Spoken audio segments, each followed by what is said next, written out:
ایک امریکی جس نے عراقی صدر صدام حسین کی پھانسی دیکھی وہ کیا بتاتا ہے، سنیے ذرا اور اپنے ایمان کو تازہ کیجئے۔ اس کا ترجمہ ابو مصعب العصری نے کیا ہے۔ ایک امریکی جس نے صدر صدام حسین کی پھانسی کے عمل میں شرکت کی کہتا ہے کہ وہ آج تک اس واقعہ پر غور و فکر میں ہے اور اکثر یہ پوچھتا ہے کہ اسلام موت کے بارے میں کیا کہتا ہے۔ اس نے کہا صدام ایسا شخص ہے جو احترام کے لائق ہے۔ رات 2 بجے گرینوچ کے ٹائم کے مطابق صدام حسین کی کوٹھری کا دروازہ کھولا گیا۔ پھانسی کی نگرانی کرنے والے گروہ کا سربراہ اندر آیا اور امریکی پہرے داروں کو ہٹنے کا حکم دیا۔ پھر صدام کو بتایا گیا کہ 1 گھنٹے بعد اسے پھانسی دی جائے گی۔ یہ شخص ذرا بھی گھبرایا نہیں تھا۔ اس نے مرغی کے گوشت کے ساتھ چاول منگوائے جو اس نے آدھی رات کو طلب کیے تھے۔ پھر شہد ملا، گرم پانی کے کئی پیالے پیے۔ یہ وہ مشروب تھا جس کا وہ بچپن سے عادی تھا۔ کھانے کے بعد اسے بیت الخلاء جانے کی پیشکش کی گئی مگر اس نے انکار کر دیا۔ رات 2:30 بجے صدام حسین نے وضو کیا، ہاتھ منہ اور پاؤں دھوئے اور اپنے لوہے کے بستر کے کنارے بیٹھ کر قرآن مجید کی تلاوت کرنے لگے۔ یہ قرآن پاک انہیں ان کی اہلیہ نے بطور تحفہ دیا تھا۔ اس دوران پھانسی دینے والی ٹیم پھانسی کے پھندے اور تختے کا جائزہ لے رہی تھی۔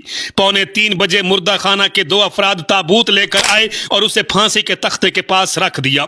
2:50 پر صدام کو کمرہ پھانسی میں لایا گیا۔ وہاں موجود گواہان میں جج، علماء، حکومتی نمائندے اور ایک ڈاکٹر شامل تھے۔ 3:01 پر پھانسی کا عمل شروع ہوا جسے دنیا نے کمرے کے کونے میں نصب ویڈیو کیمرے کے ذریعے دیکھا۔ اس سے قبل ایک سرکاری اہلکار نے پھانسی کا حکم پڑھ کر سنایا۔ صدام حسین تختے پر بلا خوف کھڑے رہے جبکہ جلاد خوف زدہ تھے۔ کچھ کانپ رہے تھے اور بعض نے اپنے چہرے نقاب سے چھپا رکھے تھے جیسے مافیا یا سرخ بریگیڈ کے افسران ہوں۔ وہ لرزاں اور سہمے ہوئے تھے۔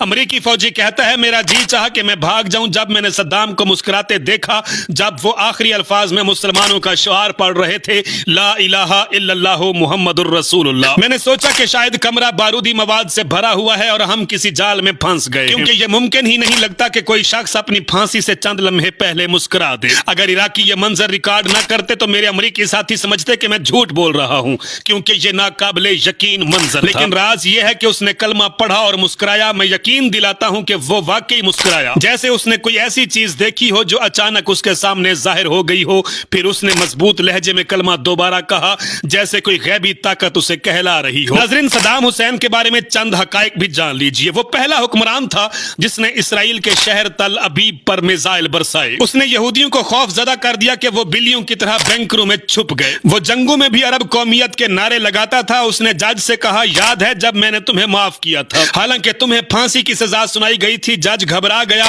اور استعفیٰ دے دیا۔ پھر رؤف کو لایا گیا۔ اس نے کہا ہم نے موت کو اسکولوں میں پڑھا ہے، کیا اب بڑھاپے میں اس سے ڈریں گے؟ اس نے شام اور لبنان کو کہا مجھے 1 ہفتہ اپنی سرحدیں دے دو، میں فلسطین آزاد کرا دوں گا۔ پھانسی سے قبل امریکی افسر نے صدام سے پوچھا تمہاری آخری خواہش کیا ہے؟ صدام نے کہا میرا وہ کوٹ لا دو جو میں پہنتا تھا۔ افسر نے کہا یہی چاہتے ہو مگر کیوں؟